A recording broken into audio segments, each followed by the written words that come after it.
Sanito wachenro manyien mar thieth miluongo ni Shani ini wuon be register to ntiere ng'ikruok moro amora masamo iseromo kata misewinjo.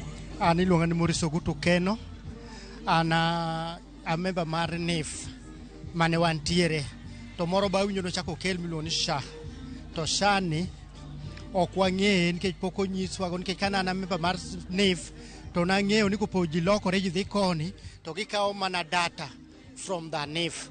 To koro sani ma ji chako register ni dana kiae pok opimnwa go be wakia kaka otiyo makata kaka otiyo pok wang'eyo jok mok cover ok wang'eyo to kano nyiswa ni koro kibiro dhi hospital to bi thiedhi koro an gima na expect ni mondo adhi ka Absa Bank Insurance mondo mi akaw cover nikech mar NIF ni mar Shani koro tamo wanga nikech ok ang'e gima en malong'o. Luoro mari en ang'o nikech koro sani ka unana ka residhe anga luoro mari en mane?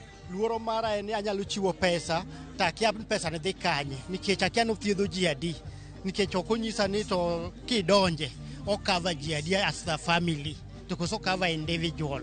Koro luoro mara en ni samoro nyalo dhi to chalo mana kaka NIF be chalo ma samoro kopo idhi tinyisi ni operation to koro wano kwa chul igolo pesa ufuku ni. Erokamana ahinya. Ayude jadak machielo. Karibu sana mama, tunazungumza na Ramogi TV. Labda nielezee huu mpango mpya wa uzinduzi wa afya wa SHA. Tunaona tumetoka NHIF tumerudi kwa